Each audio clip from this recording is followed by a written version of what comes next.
வணக்கம் நண்பர்களே, இது உங்கள் பணத்தை மிச்சப்படுத்துவதும் ஆப்ரலாட் தமிழ் சேனல்.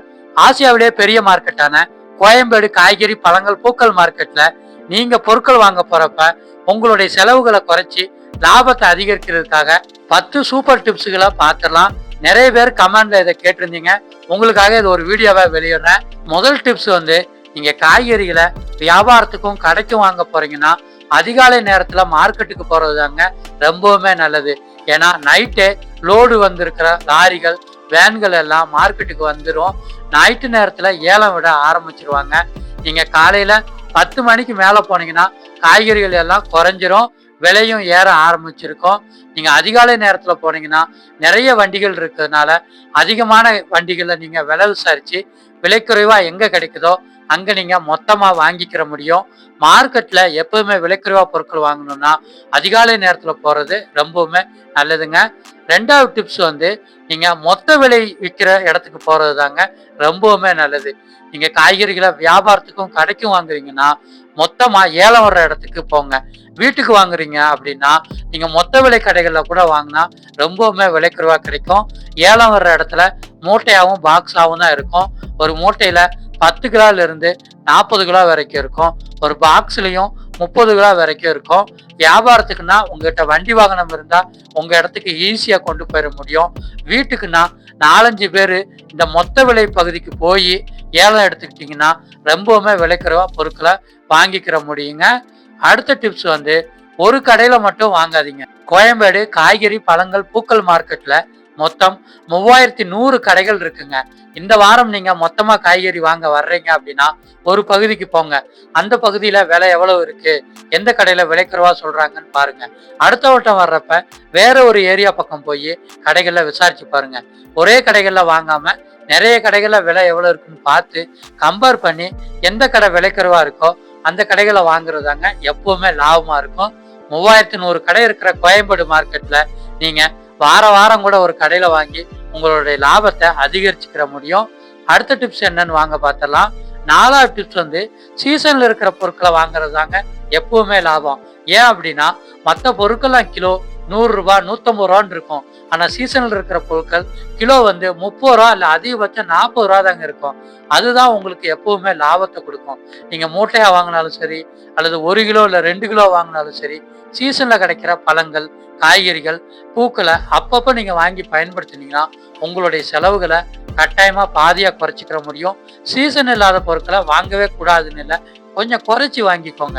ஏன்னா விலையெல்லாம் ரொம்பவுமே அதிகமா இருக்கும். அதனால உங்க தேவைக்கு மட்டும் வாங்கி சீசன் இல்லாத பொருட்களை பயன்படுத்துங்க. 5வது டிப்ஸ் எடையை நீங்க சரி பார்த்து வாங்கிக்கோங்க. ஏன்னா நீங்க அவ்வளவு தூரம் மார்க்கெட்டுக்கு வர்றீங்க, மார்க்கெட்ல நீங்க 1 கிலோன்னு கேட்டு 3/4 கிலோ தான் இருந்தா உங்களுக்கு 1/4 கிலோ வரைக்கும் நஷ்டமாயிரும்.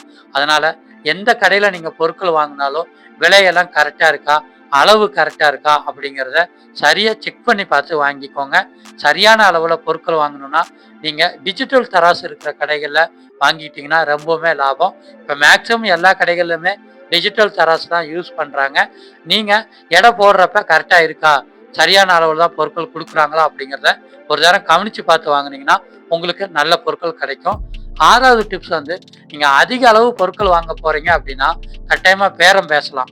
ஏன்னா நீங்க மூட்டையா எடுக்கிறீங்க அப்படின்னா ஏலம் வர்ற இடத்துலயே எனக்கு நான் 2 மூட்டை எடுக்கிறேன், இந்த விலைக்கு வேணும் அப்படின்னு கேட்கலாம். இல்லை காய்கறிகள் பூக்கள் பழங்களை நீங்க 3 கிலோல இருந்து 20 கிலோ வரைக்கும் நாங்க வாங்க போறேன் அப்படின்னா நீங்க மொத்த விலை ரேட்டுக்கு குறைச்சி கூட நீங்க பேச முடியும். நான் இவ்வளவு வாங்குறேன், எனக்கு இந்த ரேட்டுக்கு கொடுங்க அப்படின்னு சொல்லி பேரம் பேசுறது ரொம்பவுமே நல்ல விஷயங்க. அது நீங்க அதிகமான அளவு வாங்குறப்ப பேரம் பேசுறதுக்கான வாய்ப்பு உங்களுக்கு கிடைக்கும். அதே நீங்க ஒரு 1/4 கிலோ தான் வாங்குறோம், 1/2 கிலோ தான் வாங்குறோம் அப்படின்னா பேரம் பேசுறதுக்கான வாய்ப்பு குறைவா தான் இருக்கும். 7வது டிப்ஸ் என்ன அப்படின்னா பொருட்களினுடைய தரத்தை நல்லா பார்த்து வாங்குங்க. ஏன்னா பொருள் வெளியே பார்க்கறதுக்கு நல்லா இருக்கும், உள்ள ஏதாவது அடிபட்டு இருக்கலாம் அல்லது ஏதாவது ஒரு சின்ன சின்ன டேமேஜ் இருக்கலாம். பழங்கள் பூக்கள்ல அந்த மாதிரி இருக்கும். நீங்க அப்படி பொருட்கள் வாங்குறப்ப டேமேஜ் ஏதாவது இருக்கா அப்படிங்கிறத செக் பண்ணி பாருங்க. ஏன்னா விலைக்குறைவா கிடைக்கிற பொருட்கள் சில நேரங்கள்ல மட்டும் கொஞ்சம் டேமேஜா இருக்க வாய்ப்பு இருக்கு. காய்கறிகள் ஒரு 2-3 நாள் ஆயிடுச்சு வாடி போயிடுச்சு அப்படின்னா விலைக்குறைவா குடிப்பாங்க, அது உங்களுக்கே தெரியும். நீங்க வாங்க போற பொருள் 2-3 நாள் வச்சு சாப்பிட்ற மாதிரி இருந்தா தரமா இருக்கிற பொருட்கள் வாங்குங்க. அன்னன்னைக்கு வாங்குற பொருள் அப்படி இருந்தாலும் செக் பண்ணி பார்த்து வாங்குறது ரொம்பவுமே நல்லது. 8வது டிப்ஸ் என்ன அப்படின்னா, பூக்களை வந்து நீங்க காலை நேரத்துல வந்தீங்கன்னா உங்களுக்கு வியாபாரிகள் வந்து சீக்கிரமா பொருட்களை வித்துட்டு அவங்களுடைய ஊருக்கு வீட்டுக்கு போகணுங்கிறதுனால நீங்க கேட்ட ரேட்டுக்கு கொடுப்பாங்க. காய்கறிகள் மதியத்துக்கு அப்புறம் கொஞ்சம் ரேட்டு கம்மியா கிடைக்கும். பூக்களை பொறுத்த வரைக்கும் எப்பயுமே நீங்க அதிகாலை நேரத்துல பூ மார்க்கெட்டுக்கு வந்தீங்க அப்படின்னா சீக்கிரமா வாங்கிட்டு போயிடலாம். ரொம்பவுமே சிறந்த நேரம் பார்த்தீங்கன்னா காலையில் 4 மணிலேருந்து 8 மணி வரைக்குங்க. அதே மாதிரி நீங்க பூக்களை சரியான நேரத்துல வந்து வாங்குனீங்க அப்படின்னா அதனுடைய விலையும் குறைவாகவே கிடைக்குங்க. மதிய நேரத்தில் வந்தீங்க அப்படின்னா பூக்கள் குறைவா இருந்தால் விலை கொஞ்சம் அதிகமாக இருக்கவும் வாய்ப்பு இருக்குது.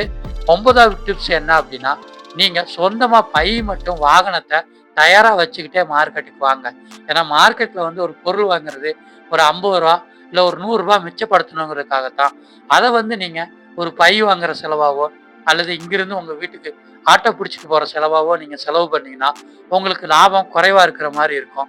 நீங்கள் வீட்டில் இருந்தே பை எடுத்துகிட்டு வந்துட்டீங்கன்னா இங்கே பை வாங்க வேண்டிய அவசியம் இல்லை. உங்ககிட்ட வண்டி வாகனம் இருந்துச்சுன்னா நீங்கள் ஆட்டோவோ காரோ நீங்கள் வாடகைக்கு எடுக்க வேண்டிய அவசியம் இல்லை. அது உங்களுக்கு ரொம்பவுமே லாபமாகவே இருக்கும். அதனால தான் சொல்கிறேன், பையும் மற்றும் வாகனத்தை மார்க்கெட்டுக்கு வர்றப்ப சொந்தமாக கொண்டு வந்துருங்க, அதான் நல்லது. 10வது டிப்ஸ் என்ன அப்படின்னா, எந்த பொருள் வாங்கினாலும் சரிங்க, காய்கறியோ பழங்களோ பூக்களோ வாங்கினீங்க அப்படின்னா மார்க்கெட்டுக்கு அந்த கடையிலிருந்து வெளியே வர்றதுக்கு 1 நிமிஷத்துக்கு முன்னாடி பொருட்கள்லாம் கரெக்டாக இருக்கா, கரெக்டான நம்ம சொன்ன விலைக்கு தான் தந்திருக்காங்களா அப்படிங்கிறத செக் பண்ணிக்கோங்க. ஏன்னா நீங்கள் வீட்டில் போய் பார்த்துட்டு மறுபடியும் மார்க்கெட்டுக்கு வந்தீங்கன்னா அது உங்களுடைய நேரத்தையும் செலவழிக்கும், உங்களுக்கு காசும் செலவாயிரும்.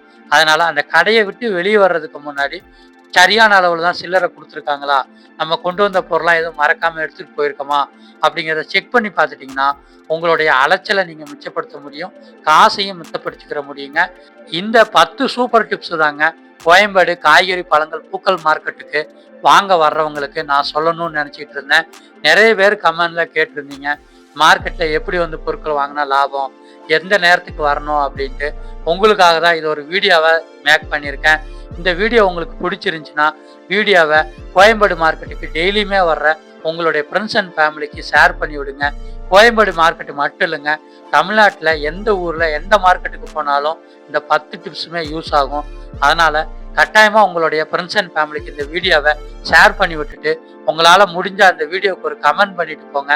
ஏன்னா உங்கள் கமெண்ட் தான் இதே மாதிரி தொடர்ந்து எங்களை வீடியோக்களை தயார் பண்ணுறதுக்கு ரொம்பவுமே உதவியாக இருக்கும். அதனால தான் மறுபடியும் சொல்கிறேன், வீடியோவுக்கு ஒரு லைக் போட்டு வீடியோவை உங்கள் ஃப்ரெண்ட்ஸ் அண்ட் ஃபேமிலிக்கு ஷேர் பண்ணி விட்டுருங்க. இதே மாதிரி பயனுள்ள தகவல்களை தினமுமே பார்க்கணுன்னா ஆப்ரலாட் தமிழ் சேனலை சப்ஸ்கிரைப் பண்ணி வச்சுக்கோங்க. விலைக்குறைவான காய்கறிகள் பழங்கள் பூக்கள் விலை வீடியோக்கள் நம்ம சேனலில் டெய்லியுமே காலையில் வீடியோவை வெளிவருது. அரசியல் திட்டங்கள் சம்பந்தமான வீடியோக்களும் வெளிவருது. தொடர்ந்து சேனலுக்கு ஆதரவு கொடுங்க. நன்றி.